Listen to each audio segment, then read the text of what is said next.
Hi. Been a while since I've done this. Actually, about 3 months to almost to the day. Been forever, but it's good to be back. Welcome, ladies and gentlemen. Today to the first review of 2026, and we are behind the wheel of an older model, something that's been on the market for ages by this point, since 2019 actually. This is the Ford Kuga, or as you may know it, some of you, the Ford Escape. And it's not just any old Kuga / Escape, this is the Kuga Hybrid, which first of all, I haven't driven the Kuga itself anyway, but I've also never driven a Ford with a hybrid powertrain. I should mention that it is a self-charging hybrid powertrain, but we will explain what there is to know about that later in the video, as we usually do. This car also wears the top-of-the-line, well, one of two top-of-the-line trim levels, ST Line X, and it's finished in this lovely exterior color that suits the car very well. So we are currently on our way to the highway. It's the same spot that I usually join the highway from, but this is a bit of a shortcut because I was taking photos in a slightly different part of town that's actually very near where I live. And yeah, so before I tell you what it's like to drive in town, I just like to say that it's good to be back filming cars again.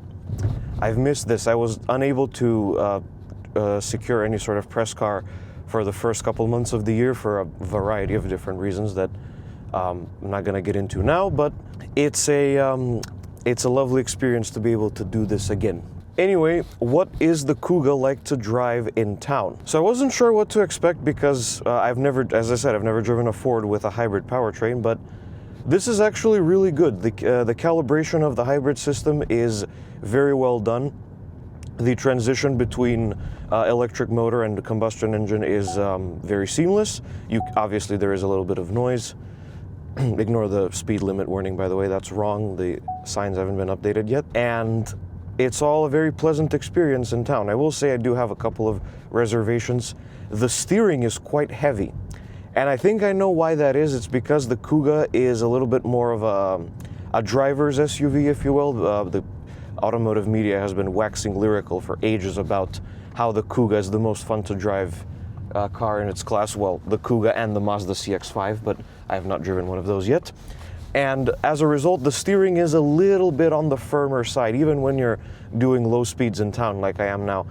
And it's not, impossible to steer or anything. I mean, this is a modern car with power steering after all. But even when you're maneuvering, it's a little bit heavier than you might be used to, and it's, for low speeds anyway, it's certainly a little bit heavier than I would like personally, but that's just a matter of preference. And another thing is the ride is interesting.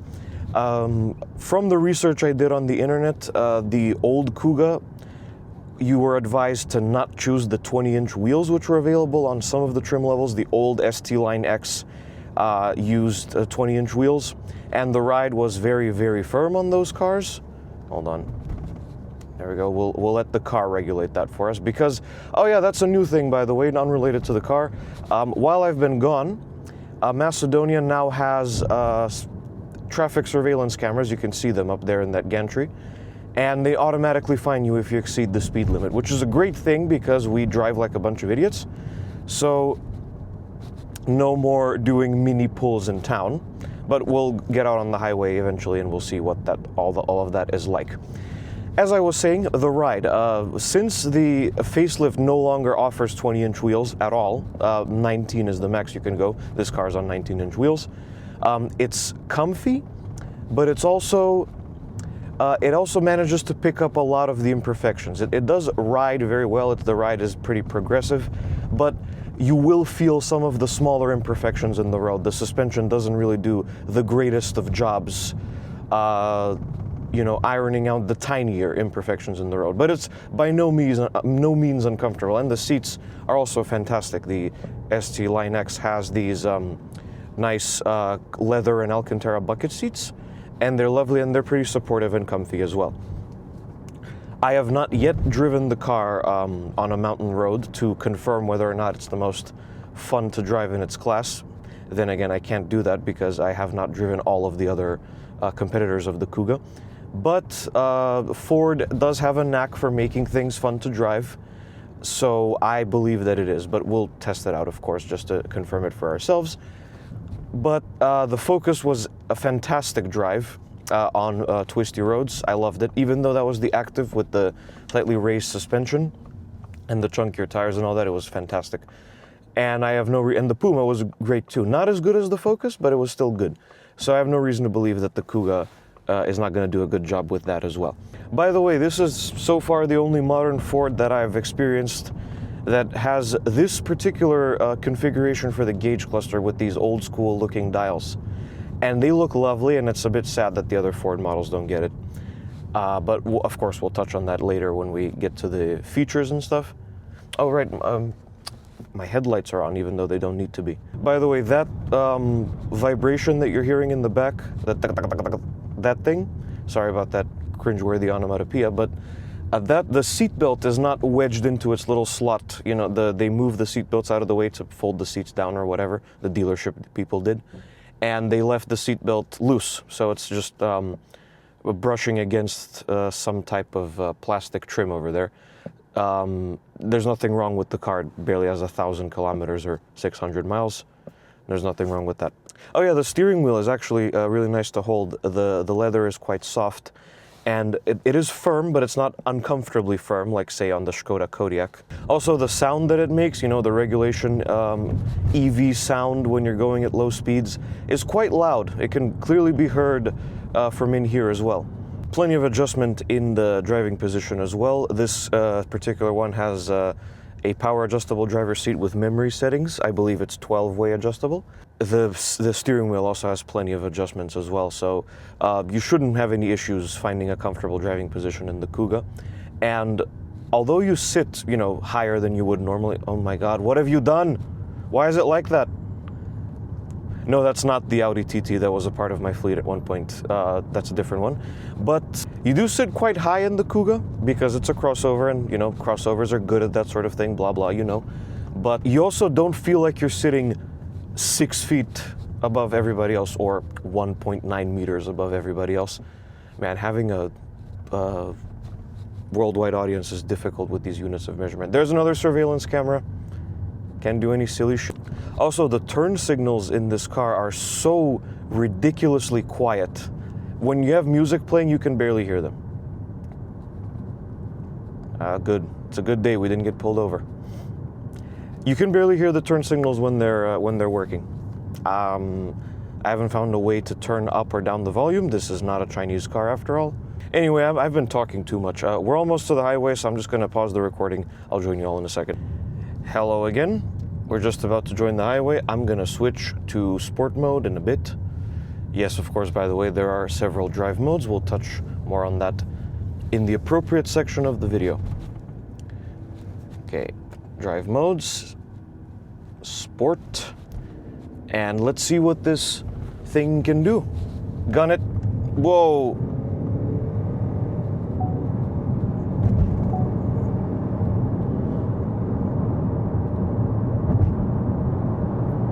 I'm not giving it full throttle, I should say.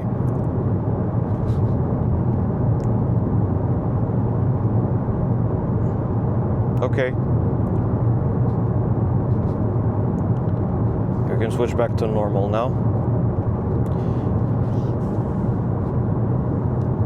Okay, that's actually really impressive, firstly, because absolutely no CVT noises whatsoever. That's fantastic. I think that everybody figured out the CVT by now and how to calibrate it so it doesn't scream in your face when you're on the highway. There is quite a bit of road noises I'm sure you can hear, although that's because, as I've said before, this part of the highway has slightly older tarmac. So we'll let them off. There's a part of the highway later, a little bit later, that has slightly, that ain't right, that has slightly newer tarmac, and we're gonna give a fair comparison, because the tires are not, you know, something low end. They are Continental Eco Contacts. So, oh no, there is actual roadworks. Damn it! Look at all the regen we were generating just there. Sick. Anyway, yeah, okay, we'll slow down, and then we'll gun it after the roadworks in normal mode. See what that's like. I think that when we do get out of the roadworks, I'm gonna gun it, you know, full throttle, unlike what I just did. And go sneak in here. Oh, wow. They dug up the whole highway. All of it. I thought it was just gonna be like one lane. Oh, okay. My apologies, new government. I was unfamiliar with your game. It doesn't mean anything. The rest of the highway is still terrible, but, you know, B- for trying, I guess. Okay, now we're gonna full throttle it out of here. I'm pretty sure that's full throttle. Yes, 100% power. Okay. Ah, camera. Okay, we're not exceeding the speed limit. That was all right. It's not, you know, especially fast. Then again, we don't have a whole lot of power on board.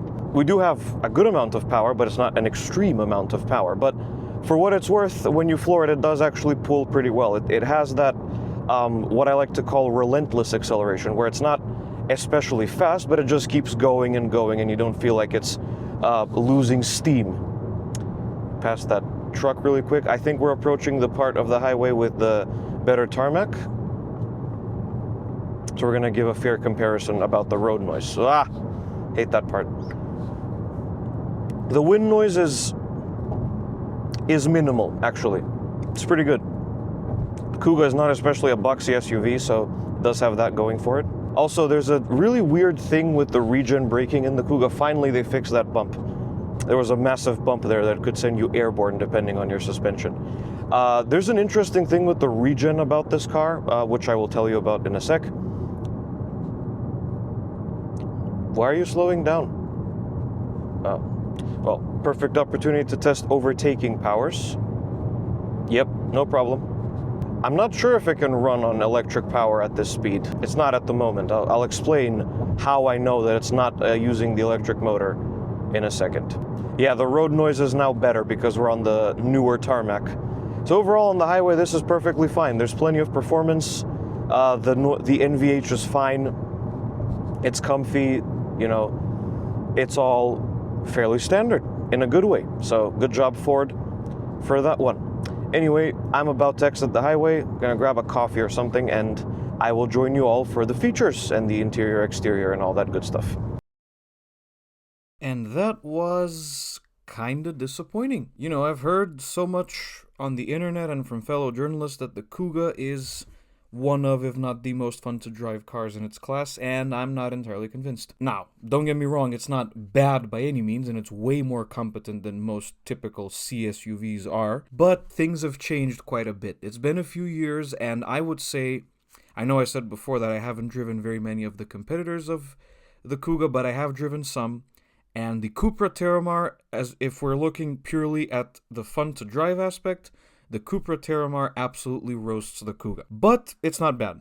It holds its own in the corners. It actually takes corners very well. There's hardly any body roll. The steering, as I said earlier, it's a bit heavier, so it's quite responsive, quite feedbacky. I could not think of the word to save my life. There's good feedback through the steering wheel. I also think that the fact that this particular Kuga is a hybrid kind of upsets the drive even more, because other than the obvious added weight, there's no gears. It's a CVT. And I think that takes away from the engagement just a little bit. If I get the opportunity to drive a pure gas-powered Kuga, because let's be honest, Ford is not going to release a new generation anytime soon, then I will report back and compare and see if that one's necessarily any better. But for now, I have to say the Kuga, yes, it's good to drive, and it's way more entertaining than most other CSUVs on the market, but it's nowhere near as fun as I thought it was going to be. Still, it's not bad at all. Alright, this sort of thing doesn't happen very often. Sorry about the audio, but my mic is not wired up. Just stopped here to take a break, taking some extra photos of the Kuga, and look! It's a greatest of all time. Not even that far away from the city. Look, it's just over there. I hope this is a good omen. More showed up. And they are obviously not goats, they are sheep. But look, there's 3 sheep up there just having a meal. Lovely. Actually make that 4. There's 4 sheep. What am I doing here? Just counting, literally counting sheep. I have a car to review. I should get back on the road. Update. More of them showed up now. Look. This is the first one that appeared. Will you guys let me cross the road? Look at this one all by himself. Dude, get back with the group. Got a whole ass animal kingdom down here. Check it out. Chickens. Hello. Would you like a seed or two, perhaps? Here's some more. I believe this one to be a rooster.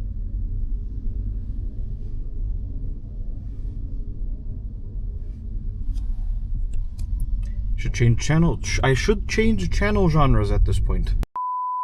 Well, it's time to get into the nitty-gritty, the features and the tour and things like that. After years of coming to this spot to film cars, I have finally decided to turn to face so the car can face the sun. This year I decided to pay closer attention to the details, and that's what we're doing now. Let's start with the exterior of the Kuga. First thing you might have noticed is that there is no unpainted body cladding all over the place, as there would be on most crossovers. Because, as I said, this is the Puma ST Line X, which means that it's a little bit more sporty, and as a result, doesn't need any plastic body cladding on the outside. No, the car still has it, it's just painted in the body color. And as a result, it doesn't even look like a crossover, it just looks like a really big, overweight hatchback, which is a good thing. I love when SUVs do that. The aforementioned Mazda CX-5 does that as well on some trim levels, if I can remember correctly. At least the outgoing generation did. The front end gets a more aggressive front bumper with these chrome accents, which we don't really see that much anymore. It's kind of interesting to see a new car with chrome accents, considering how much the auto industry has abandoned chrome accents. This is a facelift Kuga, and despite the fact that it's almost 3 years old now, there is something worth noting. The Ford badge is in the grille instead of above the grille like it was before. When the Kuga first came out, it had that, Aston Martin style front end that the rest of the Ford lineup also had. But now the oval is inside the grille, and it's dark blue, the more recent revision of the blue oval, which is not the case with the steering wheel, but we'll get to that. And you have full LED headlights with LED turn signals, as I shall now demonstrate. There you go. They are not matrix LED items.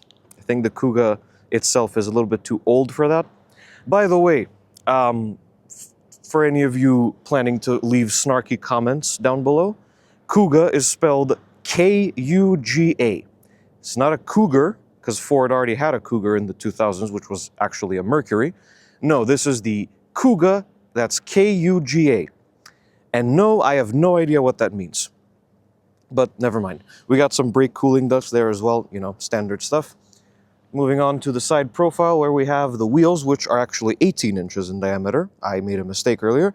And this being the ST Line X, they are gray. I point this out because the non-X, the regular ST Line, has diamond cut wheels, and the same applies to the active trim level. I'll get to the trim levels momentarily, but ST Line X gets you 18-inch gray alloys and red brake calipers, both front and rear, which is fantastic. Sporty and all that. Sorry. And there's a little ST Line badge on the door. Surprisingly, yes, it's on the door itself. It's not on the quarter panel, like it would be on most other cars. By the way, the exterior color is called bursting green. I don't know why. I don't know that I've heard such a adjective to describe a color, but sure, let's call it bursting green. And it's lovely. It's I think it is definitely my favorite color on the Kuga, even though I would say that the red looks better with the ST Line and the green looks better on the Active. The reason why I say that is because the Active is the more adventurous off-roady trim level. It gets extra body cladding, and it's all, a little bit more adventurous and a little bit more off-roady. You can't really go very far off-road. This is just a crossover after all, but it's more, lifestyle-oriented. So that's why I say that the green looks better on that. That's not to say that it looks bad on the ST Line, because it doesn't. It looks fantastic, especially on this lovely sunny day. And on the back, we have taillights, full LED items on the ST Line X, which actually surprised me because most of the Kugas I see have halogen turn signals, but this one does not. You can see the Kuga badge, which is black. I believe it's chrome on the non-ST Line versions. There's a hybrid badge there on the corner, and dual exhausts. Again, as part of the ST Line equipment, you get dual exhausts and a painted rear diffuser, and a slightly larger rear spoiler, or as the spec sheet says, roughly translated, rear spoiler with increased dimensions. Sure, we'll let him have that. Anyway, what do I think of the Kuga's design? Yes, thank you. What do I think of the Kuga's design? Well, it's a rather lovely thing. Out of all the Kuga generations in terms of styling, this one is definitely my favorite. It looks significantly different to the previous generation, because that one was a bit more upright and kind of bulky. This one's a little bit more low-slung, more sporty, fitting with its whole shtick of being the most fun to drive model in the class. And I think, especially in the ST Line X trim level with the gray alloys, this is a lovely looking thing. But again, as I said, I think the red suits ST Line X a little bit better. But I digress, that's just a matter of preference. Let's start with practicality and stuff like that. First of all, the tiny little Ford key fob. Always love to see these things. I'm trying to demonstrate how small it is, yes. You got 3 buttons on it. You got unlock with a little bump, so you know you're hitting that specific button. You got lock, and you got the tailgate release, which has 2 bumps, and you actually have to press that twice. Automatic tailgate release on the ST Line X, that's standard. And here's your cargo area. Cargo area capacity there on the screen for you. And my equipment bags, you know how this goes by this point, I'm sure. By the way, exterior dimensions. Anyway, cargo area is very well appointed. There's basically no lip to lift cargo out of it. There's the signature Ford cargo cover that attaches to the tailgate, which means you don't have to move it out of the way or, you know, do some sort of acrobatics with it. You got your 12-volt outlet there, and you got your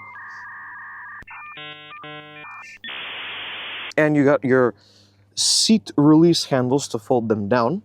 Just got to check if there's anything in the rear seats if I forgot something, so we can demonstrate. Yes, in fact, there is. My DSLR, but it's okay, we'll fold that one down just for demonstration purposes. So that was eventful.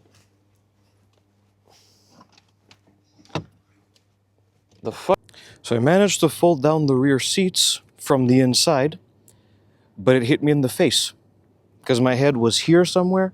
I was messing around with that recline lever, and yes, the seats slide and recline also, and it hit me in the face, knocked my glasses off my head, and one of the lenses off my glasses fell off.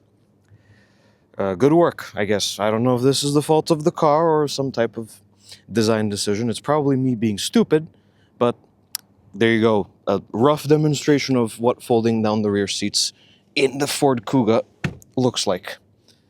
Hope I didn't damage my DSLR there. Once you're done, press your button. It does the Ford beep, and it closes. Plain and simple. What about the back seats then? Just gotta move this shit out of the way so I can demonstrate. Come on, away you go.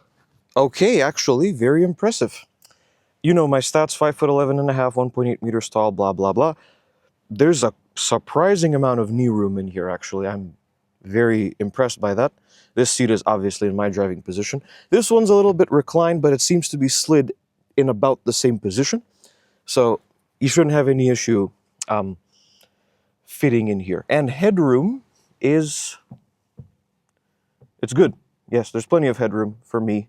And in case you're taller, you can, of course, crouch down a little bit. Interestingly, the floor is almost flat, even though you can get the Kuga with all-wheel drive.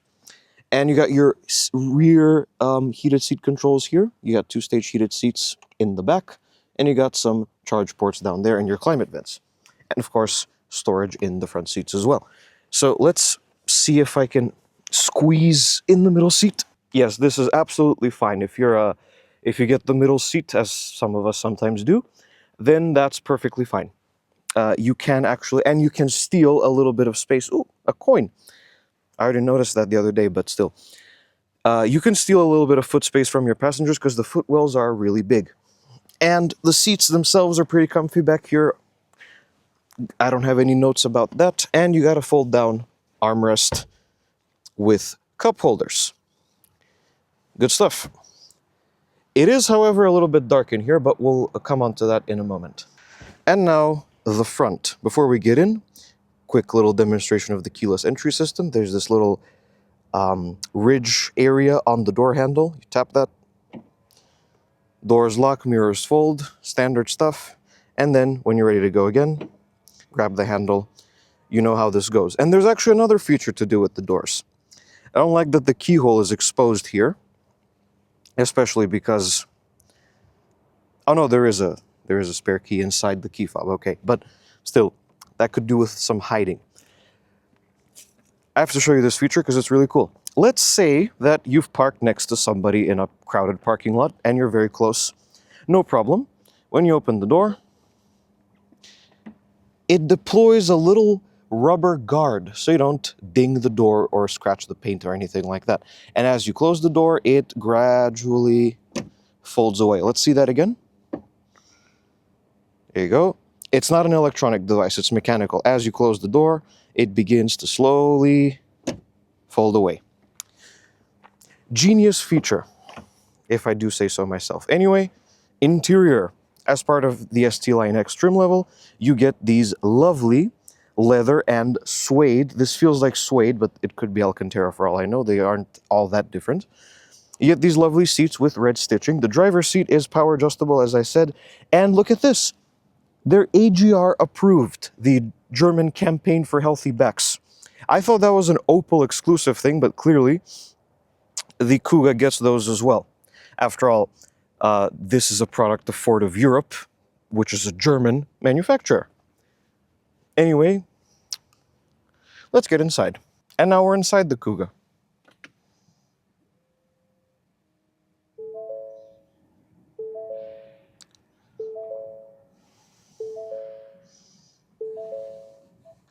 Ford chime fans, I really hope you enjoyed that. Can we rev it? No, we can't. First thing that greets you in the Kuga, one of the first things that greets you is this typical Ford steering wheel. They've been using this type of steering wheel for years and years now. You should all be familiar with it. Focus ST owners and different type of recent Ford owners will immediately recognize this. I believe the Bronco Sport, for my American viewers, also uses this specific design. It just has a Bronco logo on it. Anyway, yes, the Ford oval in the middle is actually the old Ford oval. Interesting. Don't know that I've seen that before. Inconsistency with badging.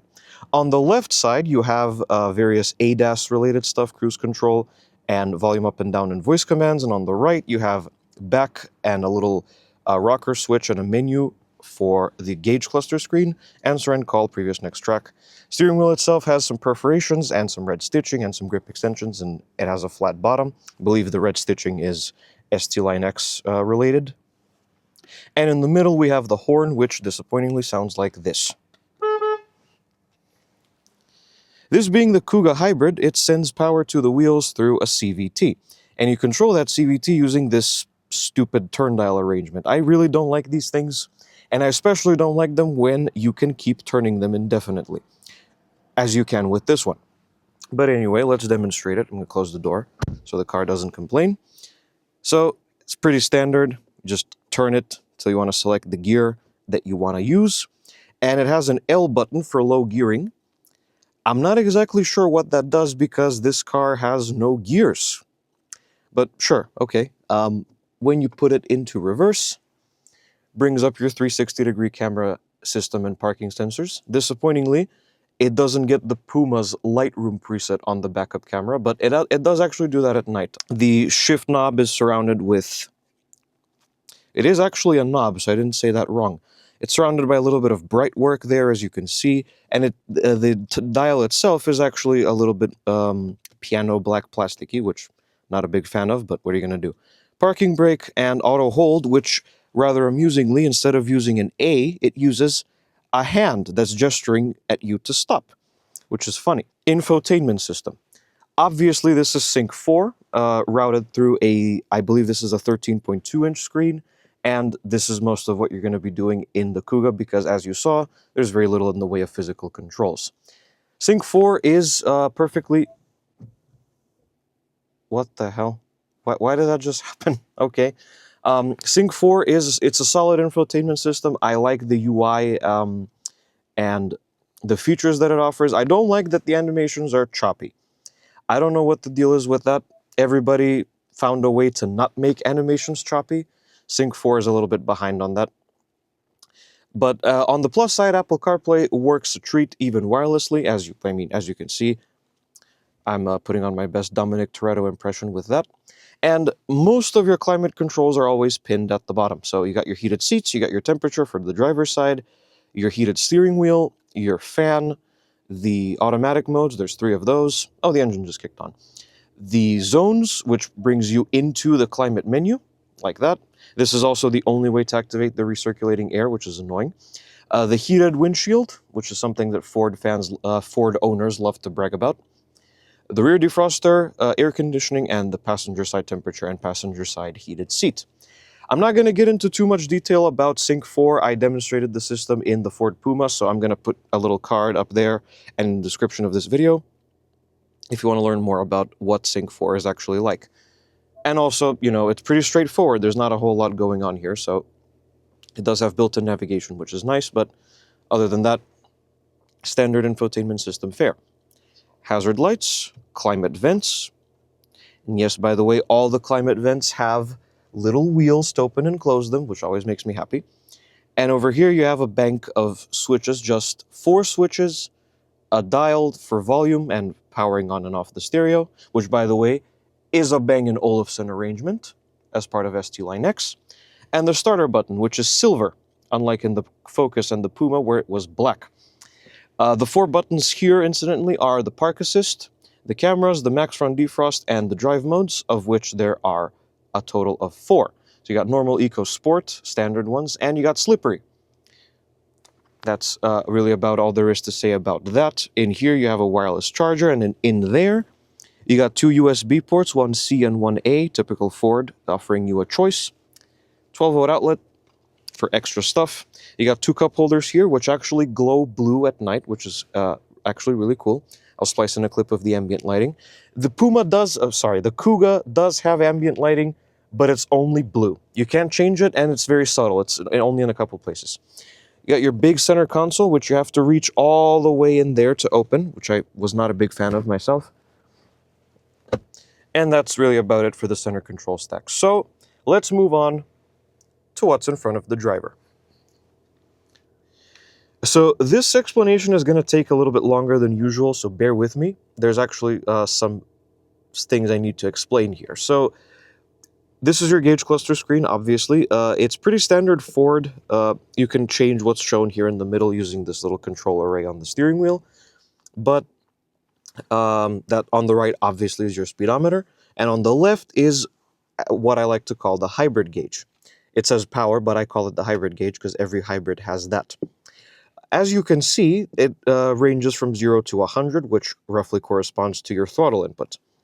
On either side of the needle is a battery and an engine light. It's not a check engine light. That just tells you which part of the powertrain is doing what.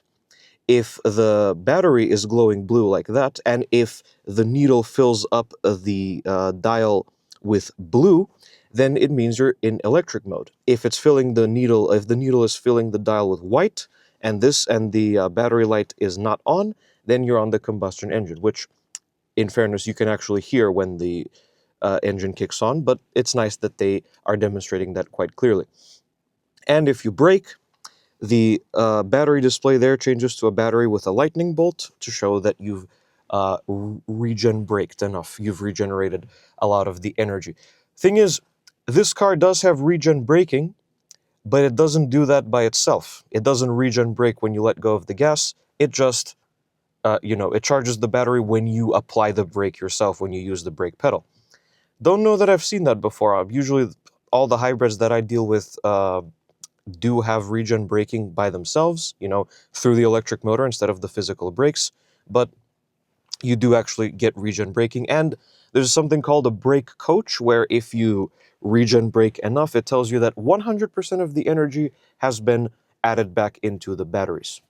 As for the middle of the screen, you can change what's shown using, as I said, this little array here.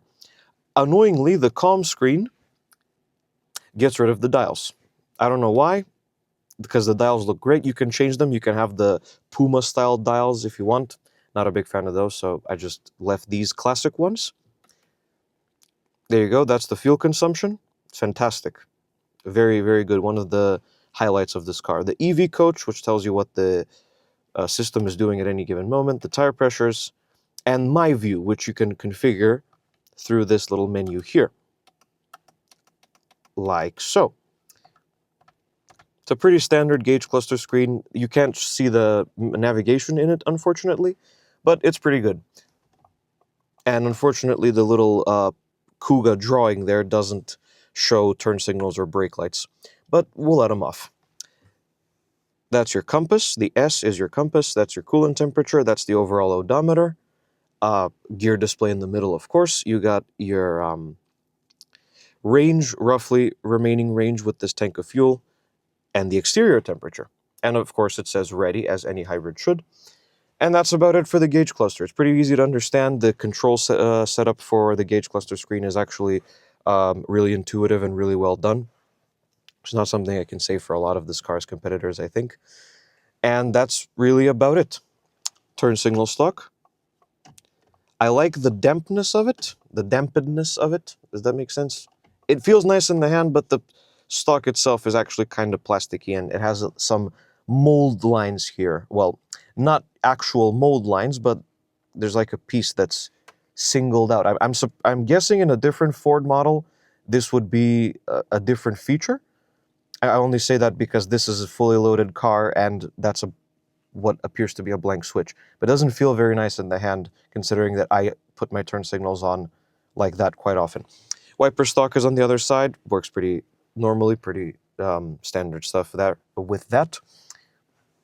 Over here, you have your headlight switch and your rear fog lights, your tailgate release, dashboard dimmer switch, and your headlight leveling switch.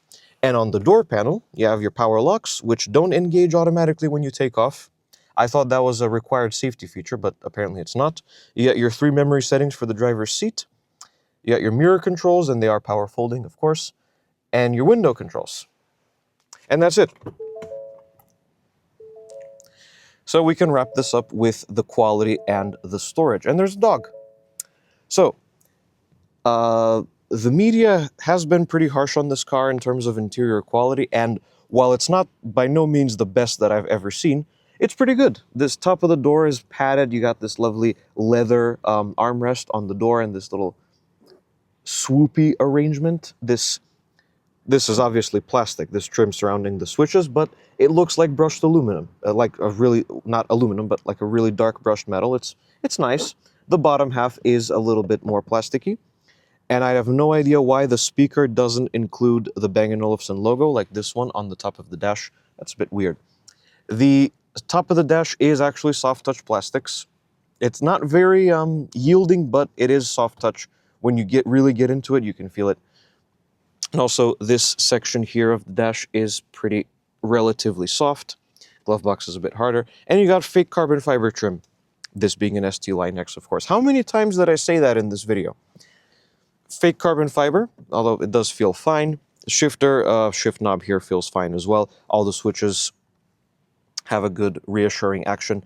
So it's not the best quality interior by no means, but it's not bad either. It's actually pretty decent, and it's a nice place to be.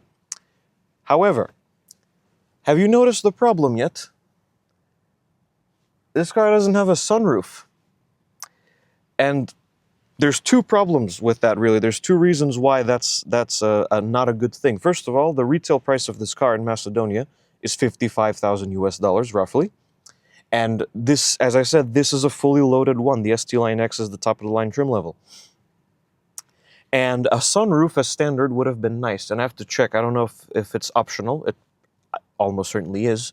But also, what makes it worse is the fact that on the ST Line versions, the headliner is black. In the Titanium, the base model, and I believe the Active as well, the headliner is much brighter, and as a result, the interior feels more airy. But with a black headliner, no sunroof, and tinted windows, it's a little bit dark in here. But that's really the only major flaw that I have with this interior. Otherwise, it's very well done. You get a really freaking big sun visor with non-LED illumination. But when you're not using the sun visors, the visibility out the car is pretty good, and the mirrors are very well sized as well. Over here on the ceiling, you have your dome lights and your SOS button, but no sunglasses holder, disappointingly. A couple more things to show you. One unique feature of the Kuga Hybrid is this power flow graph in the infotainment system, which shows you what the hybrid system is doing at any given moment. You can't really see that through the gauge cluster screen, so if you want to be in the loop, you have this little diagram here, and it changes, as you can see now, depending on what you're doing and what the powertrain is doing. The rearview mirror is auto-dimming, of course, and I realized I completely forgot to show you the storage. And I also wanted to demonstrate with my gas station coffee the cup holders, and then I threw away the cup because I'm filming this this bit afterwards. Go me. You got some decent storage pockets in the door, and there's 2 designated spots for bottles, although one of them will have to go in like that. Not sure about that. No storage there, disappointingly. You got your wireless charger that you saw, and there's a little bit of extra storage in there as well. 2 cup holders, which are illuminated, as I said. The center console, which also has this little shelf, in case you need to put smaller items that are more easily accessible there. Oh my god. Where did you come from?